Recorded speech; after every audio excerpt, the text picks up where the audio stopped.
One artist who talks about you that has been inspired by yourself is the one and only Eminem. I mean, how does it feel that coming from such a lyrical beast such as Eminem, like an I tell everybody that's my light-skinned twin. yeah, sure. My light-skinned twin, Slim Shady. Yeah. Nah, man, it's hats off to him, man. He's one of the greatest of all times. We talk about GOATs. His lyrical prowess, man, his consistency throughout the years, no matter what he's been going through personally, he always comes out on top, still comes out, gives that music, supplies the fan with that real live musical dope. You know what I mean? And it's like it's no one like him, and it's gonna be no one like him for decades today, and maybe ever. Might never be another one that could do them lyrics and put them songs out and to make such a dent in the culture in a positive way as him, man. His hats off always, and I hope he just never stopped, because the way I was inspirational to him, he's inspirational to me. When I hear him, I go and start writing all over again. Even though I ain't stopped, I just write more. Wow. I mean, I was talking to Swifty McVeigh last year from D12, and he was on about the struggles that he had to come, that Eminem had to come up because of his skin color and a lot of hate. Basically, hip hop was a black man's sport in a white man's world. Yeah. So that's why Eminem was getting so much flack, because he was white, until he opened his mouth.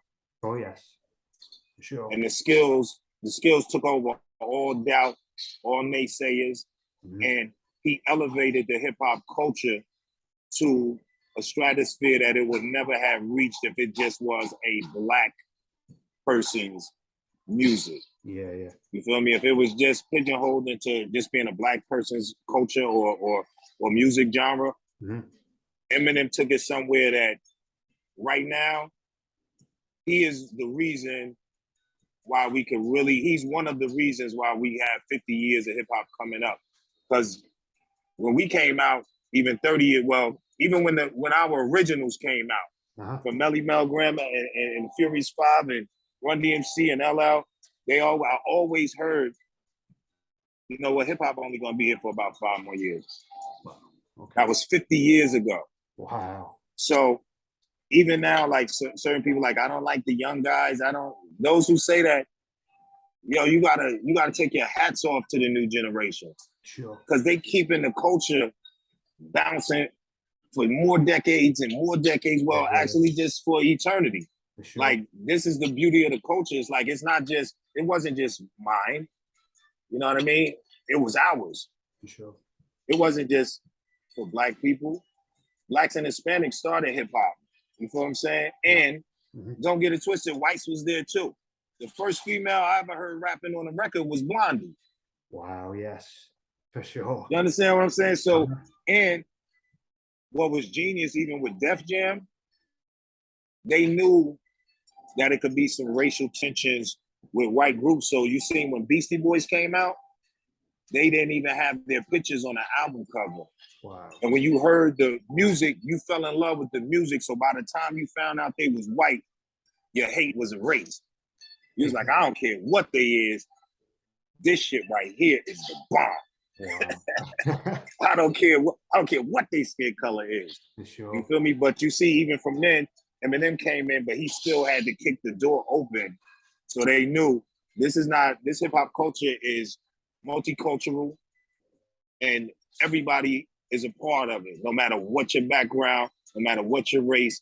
Yeah. Man, come up in here. You make great music. You are doing nothing but advancing the culture and making sure that it never goes nowhere. Where it is now, I can honestly say 50 years later, it's nobody that could come and say that hip hop is not going to be here for the next 5,000, 500,000, however long the earth is here, that hip hop is going to be here. Guarantee you that. For sure. Legendary. I mean, going back to Eminem, last year you said you would only drop a solo album if it was produced by Eminem. If it came on Shady Records, I feel like I would only want to be on the label if I was to release something solo with somebody that had the mutual respect I have for them, that loved me, loved the talent, you know what I mean, knew what I was about, knew that I had it. And I feel like if I did put out a project Shady would take it to a level where it was like it was his own. For sure. Did he ever? Yeah. Did he ever reach out? No, we spoke many times and everything, but one thing, we never spoke business. It was always admiration, and like I always believe, like everything is God's plan. It's going to happen at the right time. People always hear, yo, Eminem, why he ain't met? Listen, man, whenever that day comes, if it comes, it's going to be a beautiful thing. If it don't, I'm never going to be mad. With him just saying how much he admired me, he don't know how many doors he opened for me. Yeah, exactly. You understand? He don't have to do nothing. He ain't got to sign. He don't have to be on a record with me. He don't have to do none of that. He shouted me out and gave me so much love. He did wonders for me that people could never even understand or never even match. So I'm actually in debt to him. You feel me? He don't even understand how much he did for me, and I love him for that. I love him forever.